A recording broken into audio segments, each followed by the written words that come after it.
The Association of the United States Army is pleased to welcome you to AUSA's Noon Report webinar series.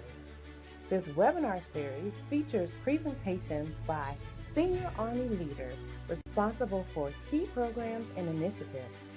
It also features contemporary military authors who weave together the past, present, and future story of the United States Army. Kicking off today's webinar is Mr. Marshall Williams, an AUSA Senior Fellow. Good afternoon and welcome to the Association of the United States Army's Noon Report. Thank you for joining us for today's webinar. We appreciate your support as partners in the defense of our nation. Joining us today are Chaplain Major General Tom Solhjem, U.S. Army retired, and Chef Daniel Thomas. Please take advantage of having Chaplain Solhjem and Chief Thomas here to ask questions. You can use the question and answer tab on the right side of the screen to submit a question.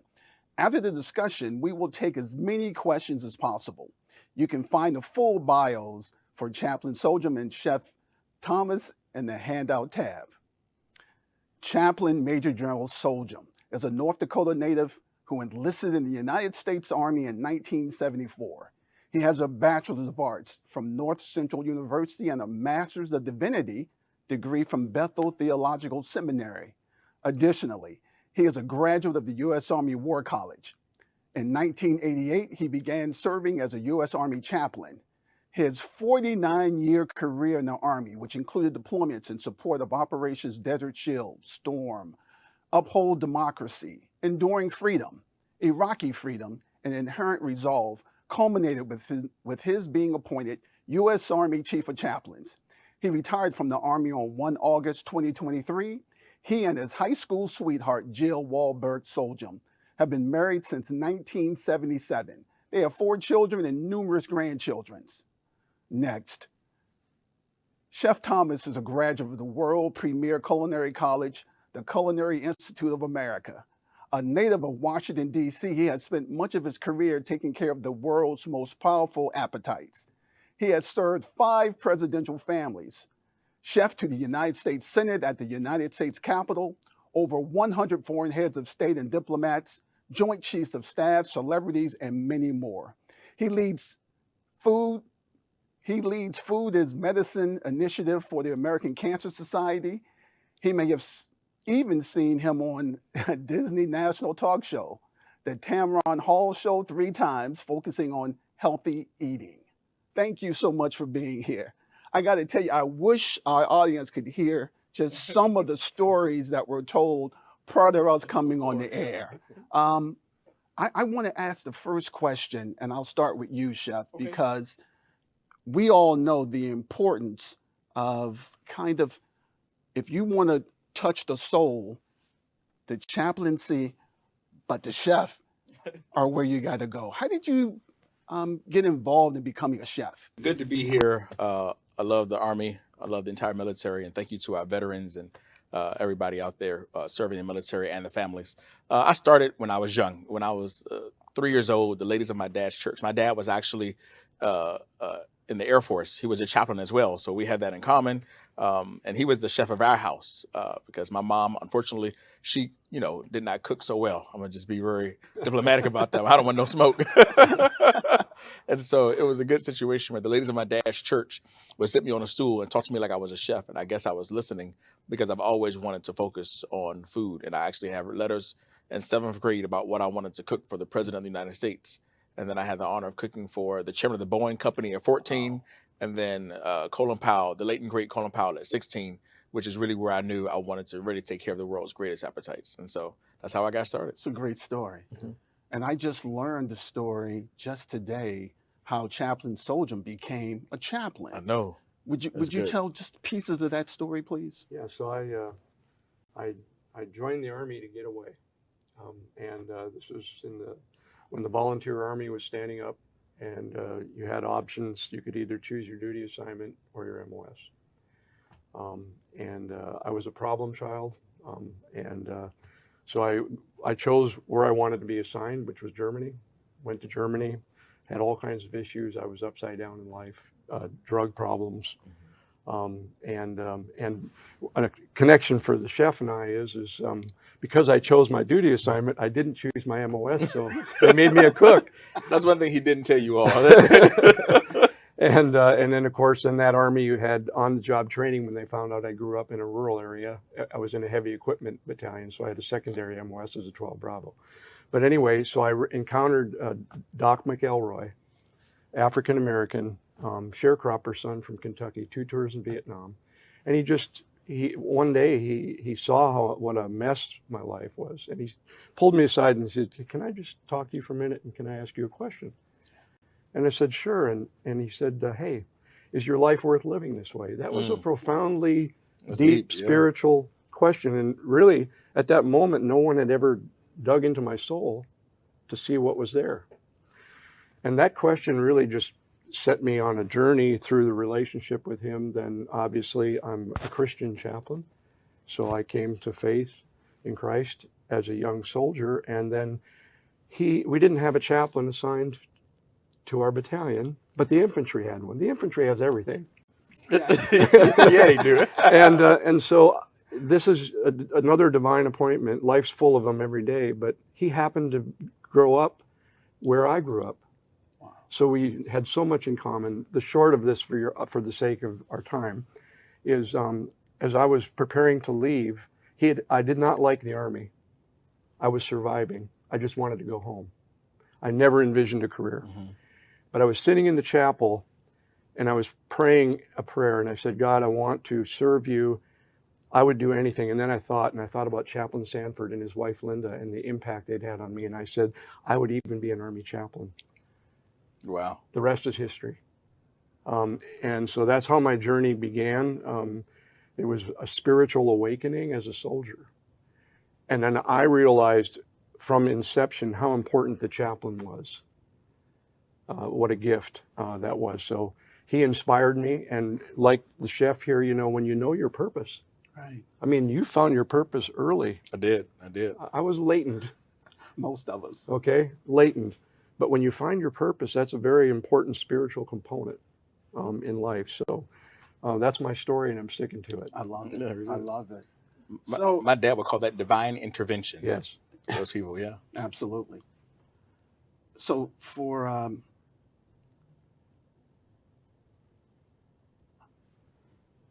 there was so much in what you just said, mm-hmm. just so powerful. I'm going to go to one of the questions. Why is spiritual readiness and well-being so important to healthy life outcomes?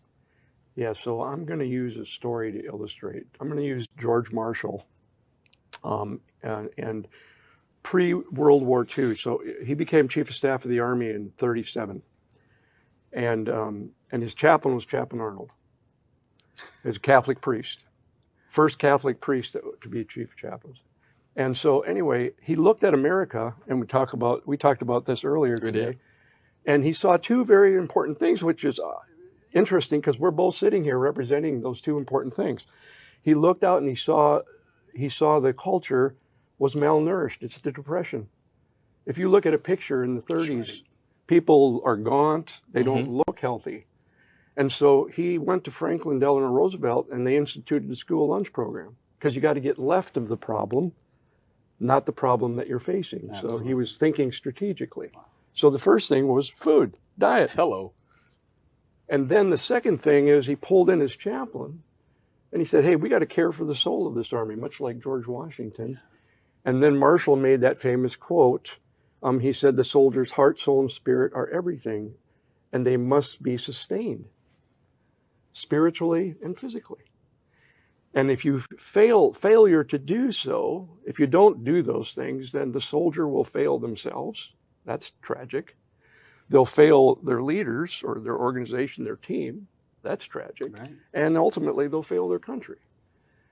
So spiritual readiness, today we're talking about 2 components of the 5 pillars, but it's the whole person. It is. And the spiritual component's really the hub, the driver. And that readiness begins in the nation. We have a similar challenge today.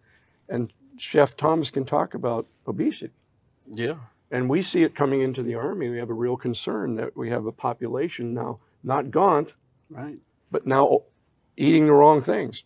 On every day. Every day making bad choices. So we have a readiness issue that is both a very deeply spiritual component, as Marshall saw, and a very physical component.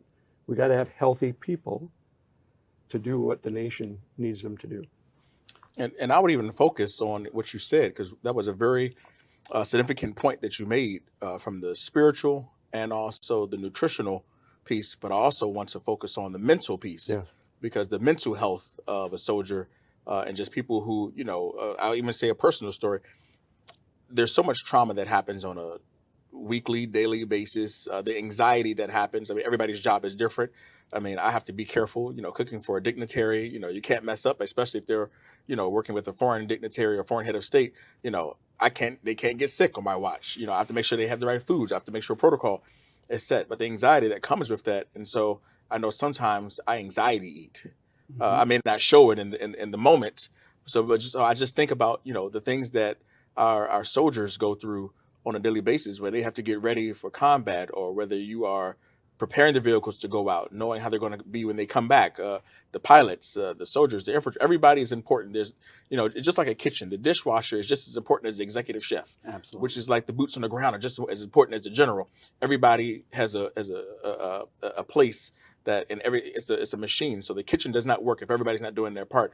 And so one of the main things that I try to focus on, whether I'm talking to military individuals or just the average person or celebrities, I want to make sure that they learn how to eat healthy, because it's just like a car. If you put diesel, or if you put, actually, if you have a diesel car, if you have a car that needs premium gas and you put regular, what's going to happen? That's right. It might work for a little bit, but it's going to then go out on you. And it's the same thing as soldiers. We need to make sure that they understand nutritional health, because we were talking about being spiritually illiterate, but we're also nutritionally illiterate as a culture, Absolutely. as a people, as a nation. And so my job is to make things simple. So I know later on today, I'll even, show you all how to create a 30-second salad dressing that I'm excited to show you all later on. Well, to that end, Yeah. give us a few tips on how do we get to the left of that, right? Because I don't think people, I'll speak of myself on this. Yeah. I didn't start off trying to be nutritionally, Conscious and yeah. right. Nor did I want to kill myself because I'm eating the wrong things, Mm-hmm. right? But as we talked a little earlier, you don't want to be 50 years old and just finding these things out. Yeah. How do we get to the left of that as a society? The main thing that I would say is doing your research. Research is important. The same way that I think that it needs to be taught a little bit more. The same way that you learn how to, I used to watch my dad, which is one of the greatest things, polish his boots. He didn't play around with his bed. He didn't play around with his boots. And just certain things. In the same way, we need to actually add nutritional tips on an everyday basis. So how do we create a snack? How do we make sure that we're eating, we're not drinking so much soda? Again, I don't want no smoke from nobody. So I'm just, I'm being careful with what I say. But doing research on it, understanding, most people don't realize that there's a fast food chain that's out there. No one has ever looked at the nutritional ingredients that's in the fast food that we eat. There's a French fry that's out there. Again, I want no smoke, but there's a French fry out there that most people are like, oh, this vegan because it's a potato, but don't realize that even though you think it's salt that they're putting on it, it's actually salt mixed with 40 other ingredients plus beef fat. And I'm gonna just leave that right there. So people, it's just doing research. We don't realize that we have actually putting beef fat on. Why do you think it tastes so good? It's like they're addictive. We all love it. We all grew up on it, but it's just about knowing the information. And so people don't also understand that nutrition is not taught in doctoral programs. Like when you become an MD, even though 80+% of health disparities are food related and diet related, nutrition is not taught in school. So finding a dietitian. So my job is finding a dietitian. And there you have the DHA, the Defense Health Agency, that is a major tool. And they have so much information regarding health and wellness. And, we're going to be doing some work soon. So, yeah, that's one of the major components that I should say, do your research. But my job is to say, you know what? You have your dietitians and doctors. They tell you what or what not to eat. My job is to show you how to make it taste good. Yeah. With respect, in food insecurity around the world, it's a huge issue, right? Mm-hmm. Where I'm just trying to eat now, right? I can't. Inflation. Yeah. Right? Um, for our resident chaplain, how does spiritual health affect our mental, physical, emotional, social, and relational development and readiness? Yeah, so research. So I have a partner who's the nation's leading researcher in the science of spirituality, and now there's evidence-based research that shows that every human being is born spiritual. Your temperament's 50-50, 50 innate, 50% environment. IQ is 60-40, 60% you were born with it, 40% is what's in the environment. You're learning. And spiritual life is 30-70, 30%. The good Lord gave us a gift. It's in us, right? It's who we are. Amen. And then 70% is environmental. So when you talk about all these things that the alliteration of things that we are as human beings, social, emotional, physical, mental, and relational beings, that's who we are. And so I would say that the science shows that spiritual life's really like the hub. And the other things are the spokes that go to the wheel, which makes our life go around. I love that analogy. And so spiritual development in children is extremely important, in education. Yes. And engagement. So I use the term. So like Marshall assessed where America was at in his time, as we've had leaders in time do that very similarly, as we look at today's world, we have what we have found is we're religiously illiterate as a culture. And we're spiritually non-conversant. I loved going out as the chief of chaplains and going to see trainees, man. And then you'd ask them, why did you join? Tell me about yourself. Where are you from? How did you go? And there's a story there. And what I'm seeing in the culture is so much brokenness and a lack of a sense of purpose and grit. It's like this generation, bless them, but they don't know how to handle failure. And so that is a very, very important thing to recognize, and then to provide solutions to engage the spirit of the person. And the chaplaincy is unique and distinctly unique because we're everybody's chaplain.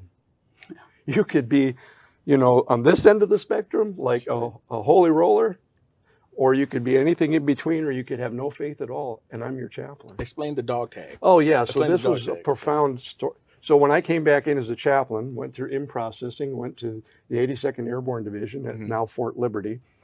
So the chaplain comes in, everybody does their briefings. The chaplain comes in, he goes, all right, everybody take out your dog tag. Yeah, this is good.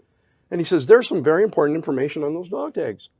Your name, your blood type, right? Your social security number, and your religious preference. That's who you are. And then so he said, hey, on my dog tags it says Baptist. And then he went around the room. Now, I don't know how many people were in the room. I'm speculating there's like 80 people. And he went to every person and said, what is on your dog tags? And then they would say, well, I'm an atheist. Oh, I'm your chaplain. I'm Roman Catholic. Oh, I'm your chaplain. You kind of get where this is, and so that was just a profound impact, that the chaplain's there for everybody. Everybody. And everybody has a spiritual being. Not everybody embraces a religious faith tradition, but they're on a journey. And it's a journey of learning and education and growing and encountering and experiencing those things that can shape your life and direction. Just like Chef was talking about, food choices. So the spiritual life informs a lot of our other decisions and choices as we've, in all aspects of life. Nothing is ever disassociated from the other elements in isolation of. Absolutely. And I think that's what we've done a disservice to our culture. We have made everything a mental health crisis. No, it's a whole person crisis. It's a whole person. And the behavioral aspect is one important component. But you got to treat the whole person. It's like if you go in and your doctor says, hey, this is what's wrong with you, so we're going to go in there and fix this. But there's a presenting issue. If you don't fix that, you can do this, and it's not going to help. Yeah, so everything has a relationship, and it's very important to understand those things. In the Army, I want to give the Army Chaplain Corps, and our sister services. They do a phenomenal job. They've always been there before we were even a nation. When George Washington looked out on that Continental Army and saw shopkeepers, clerks, cooks, Absolutely. you know, and said, who's going to care for the soul of this army? And then he petitioned Congress, and in 5 weeks, if Congress can get anything done in 5 weeks, okay, you had a chaplain corps. And every regiment had one assigned. So the spiritual care, as well as then you look at Valley Forge, they were starving. And so there's always this nesting of who we are. And this is a wonderful insight today to look at the combination of the choices that we make in our dietary life, as well as the choices we make in our spiritual life that puts us on a path and trajectory to, and it isn't just serving well, but you know, it's taking off the uniform, which we've done, Will, and then having productive years ahead of you. Yeah. Because you were on a path early in life and a trajectory. So these choices that we make in our spiritual life affect everything, including our diet. Yeah, and it's not just, you bring up such a great point, because I also want to make sure that we don't forget about the families as well. Yeah. Because the families are just as important. Our families, you know, the soldiers' families back home, because they're just, you know, they're supporting the troops as they're away. And so one of the major components is, as you're focused on spiritual health, it's good to make sure that even the families understand good spiritual health, because your job and my dad's job was, you know, people don't understand how much stress comes with being in the military. Don't get me wrong, it's one of the most, you know, we're so proud of our military men and women in uniform, but it's something that when they come back sometime, the stress and the PTSD is so real, the mental health component, where, you know, my dad, he you know, being a chaplain, he prevented many suicides. But also for our brave ones that did not come back, he had to run and do what do you call it? Funerals and memorials. What he had to come and see the family first. You know, Notifications to the family. And then that's one of the other components that made me want to say, I want to focus on healthy eating, because, you know, my dad being a pastor and a chaplain, so he was pastor outside the military, chaplain inside the military in the chief of the chaplain's office. He also, you know, people in religious, you know, families, or even non-religious families, what do you do after a homegoing celebration? You eat. And 9 times out of 10, it's the most unhealthiest food we have, because it's comfort food. And so I want food to not just be comfort that's good for the body, good for the soul, but I want comfort food to be good for the body. So that's where my job comes in, is to show people how to live a healthier lifestyle with food as we go through some of the major, you know, because it's not just during death, it's during achievements. What do we do during meetings? We eat. What do we do when we're getting ready? It's chow time. Before you go out, when you come back, what's the first thing you want to do when you come back after deployment? You want to eat. You want to rest, relax. It's comfort. You want your family's favorite meal. And so if I can just show ways to not just take care of the military, but also their families, to say, you know what, if you just make a couple of changes to take out, again, my job is not to you know, take out the you know, all the good stuff out of your life. That's not it at all. My job is to show you the great ways of how to make it taste delicious, but have it give you some nutritional value. You know, sodas are good, like they taste good, but there's no nutritional value. So what is a way that we can add ice cubes that have, you know, lemon in it, that ice cubes that are freeze, that have mint or turmeric in it. And then, you know, when you put that in a soda, or you put that in, you know, club soda or something, now you're getting the health benefits from it. It's small things like that. If you're going to have a burger from a fast food location, take off the bottom bun and just eat it open face burger. You still have half of the bun, but you're cutting back some of the carbs. You know, if you're going to get a soda, just actually take the soda and fill it with a whole bunch of ice. Like, say, give me extra ice, and not where you're now, you know, reducing the amount of sugar. So again, I don't want to take away. You just need it in moderation, because it affects your entire mind, body, and soul, because you're more sluggish. when you don't eat right, you're more, you start to become obese. You sometimes don't start to like the way you look. I'm not going to lie. Even myself, for a moment, I said, wait a minute. I said, look, it was so bad, fellas. I started taking pictures. I know I had to get really, really right because I had to like eat my own food medicine, that I preach. And it got bad because I would take pictures.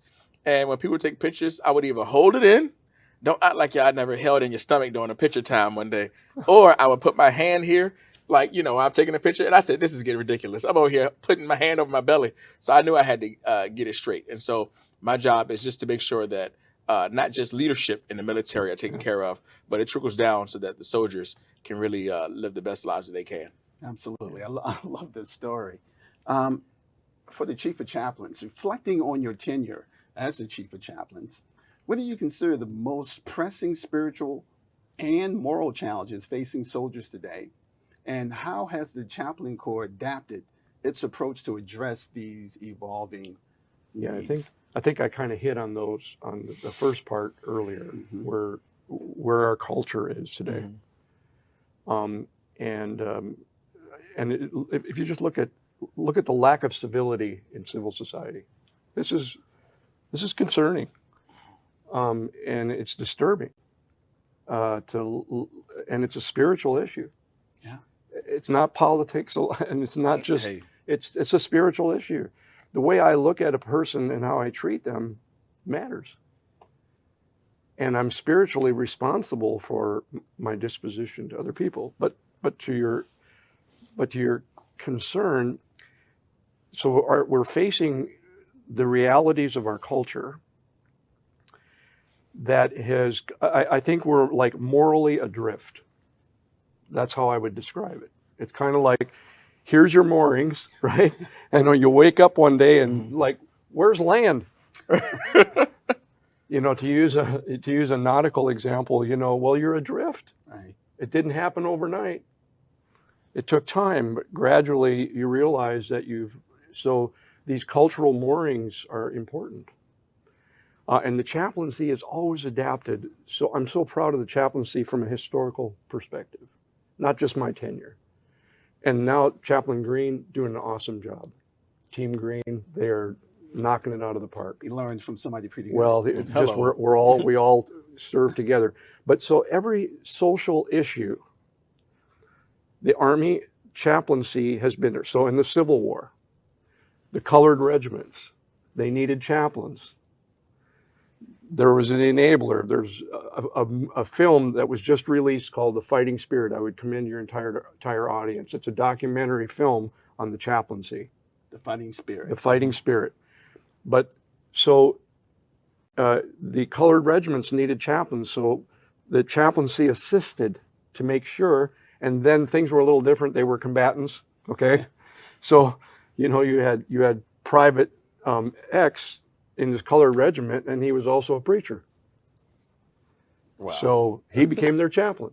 And then post-Civil War, chaplaincy was helping a huge part in the spiritual recovery. And then we had the first, in World War I, we had the first integrated school. And I see pictures of that school, and it wasn't like it wasn't like the blacks sitting in the back of the room, and then all others sitting in the front. They were dispersed. Mm-hmm. That picture is a powerful picture. It is. And the chaplaincy has always been, I could go on and on. But in other things, when there becomes moral issues, Marshall looked to his chaplain because he knew a virtuous army is one that you could be proud of as a nation. So to him, spiritual life and religion were very, very important components. But the chaplaincy has always adapted. We have a term that we like to use. We are cooperative. We're the most cooperative people, but we do not compromise our beliefs and convictions. Come on now. I like it. Yeah, we're there for everybody, but we remain steady to who we are. And that's what you want in a chaplain. Absolutely. You don't want a chaplain who's like this way today and then this way. They got to stay, as my grandfather would, growing up on a ranch, would often tell me, hey, you got to stay steady in the saddle or that horse is going to think it's in charge. So people are looking for you like we were discussing, you know, people are watching you all the time, all the time, all the time. Always on parade. and you're never off camera in life, Never. And so so being transparent, hey, we're human, I'm flawed, but being transparent and coming alongside. So the chaplaincy has always been there to address the issues that are moral, obviously moral issues, cultural issues, religious and faith issues. And then we're there, as you mentioned, Chef, you know, and you well know, Will, you know, usually when the chaplain's called, it isn't a good news story. Yeah. But you know what I often find is most important and not often touted is, but the chaplain's integrated in the unit. And when there's a trust and a relationship built before things go bad. Absolutely. That's where you want to get to. And what we're talking today about our audience, as I was thinking about this, is we're talking about a disciplined life. This is what we're really discussing today. It's about the disciplines that we bring into our life. My wife, she's our cook. I'm not. I'm sorry. You can't throw down in the kitchen? I can't. I can try, No, but I can't compare to At least my tell wife. me your favorite one dish you can make. That Well, do you grill? I grill. Men grill. I can That's man just the how- grill. But so it's a team effort. You mentioned the family. It is. Yeah. It's a team So effort. we're thinking, she's thinking for us. You know, and then as we think about that act of eating, right, in our home, you know, we pray. That's it. We bless it. Mhm. And then we partake, and then we have relationship, and we're sharing emotional things. It's all of the things that It's not a TV on, right? No. Folks are actually the phone is talking. parked over here. And so the meal is a very, very important part because so many pieces of our life are coming together in that moment. And it's there's an old saying, you know, there's an old adage that it's hard to have a fight over food. I mean, the last thing you want to do is ruin your meal by having a lively discussion Right. about an unpopular topic. Right. Yeah. So, no, you know, for us, the table, the eating is a time of peace. It's That's FOB it's- over yeah, there. That's, it's bringing everybody together. So these are very, very important things that the Chaplain Corps historically has done to help leaders address the challenges that they face within their formations and within culture. I love it. I want to piggyback on what you just said. That was profound. One of the great things that I wanted to focus on, because it's a different generation. I think Yeah. that you're just a little bit older than I am, not by much, but you're just a little bit older than I am. You're very kind. I appreciate it. No worries, you know. And I think one of the major things that we have to realize is that this is a new age that we're in. You know, Yes. there's not so many families that are necessarily coming back to the dinner table No. because of the phones and the TVs and social media. And so you ask, guy, what was one of the ways to kind of help change the dynamic of what you know, the foods we put in? You have to understand that there is actually, how much is it? There is billions of dollars that are spent each year to market unhealthy food Oh, yeah. annually. And that's just to market. It's the food and beverage industry is a multi-trillion-dollar business. There's billions of dollars spent just to market unhealthy food. Just think about when you look at your phone on TV, you see a commercial of some amazing looking burger or that's piled sky high, or, you know, 95% of it that you see on TV is not the actual thing. They put lotion to make it look like mayonnaise. They put, you know, they spray the bun with, you know, hair grease to make the bun even more shiny. You know, when you finally get the burger in the package, it looks nothing like what you saw on TV. I mean, let's just be real, but we're excited about it. One of the things that you can do is, especially for some of the young soldiers out there, is changing the algorithm. So on your phone, there's an algorithm that is set on your phone when you look at social media. So whatever social media app that you utilize, there's an, you know, we all look at Facebook, Instagram, you know, whatever you search, whether it's, firing range, a certain type of gun, swimming, whatever you want to look at, that's what's going to show up. So the algorithm that runs in the background of the app, utilizing artificial intelligence, will then continue to then show you how to, it will keep bringing up more of what you just searched for. And it's a constant, the whole 9 yards. if you then click on, it's also listening to you 24/7. So if you talk about, oh man, I want me some McDonald's or some Burger King or or a burger, whatever the case is, and then next, or I want to buy a car, what happens on your phone? Car comes up. A car comes up, right? Yeah. It shows up on your phone. So it's the same way. So you have to start changing the algorithm. You start putting in there in your algorithm, you know what, healthy food that tastes delicious in the search engine, and then you start looking at some of those videos, you're going to start getting more of that algorithm that's showing you more videos of the algorithm. If not, it's going to just keep feeding you more of what you've been looking at. In the same way, in terms of spirituality, that my dad used to say, he would say, you need to change the algorithm. And so he was like, you need to, enter in God into your mind, or whatever your religion is, and then God will start talking to you and bringing in, come on, can I get an A flat? I felt like a Baptist preacher now. Hey, you got to just change the algorithm a little bit, because, you got to change your mindset. Yeah. And so I say to everybody, if, soldier families, if you're out there, start changing the algorithm. Just put a new search engine in, change the title, put in healthy food, put in, healthy eating, put in Chef Daniel Thomas. I don't know if you know that guy out there. Put in the chaplain here, put in AUSA, and it will start bringing in things 24/7 of how to change the algorithm so that you can get those better, content for you. So if you want to learn, because at the end of the day, your doctors are going to tell you that every time, take this out, and then you don't want to tell anybody. But the best people who you can come to, lean on your chaplain, lean on your dietitians. I mean, that's what they're there for. Lean on your leadership. I'll even give a quick story. I can't say who it is, but I was taking care of a Joint Chief of Staff. And next thing you know, we're in the house, and I messed up. I'm going to tell you. So I was making lobster mac and cheese. It was a healthier version. And that's what that's what I tell you. It was good. And what happened was, now mind you have leadership in here. Now, you have to realize that they put their pants on just like the rest of us. That's what we're talking about. They're just people.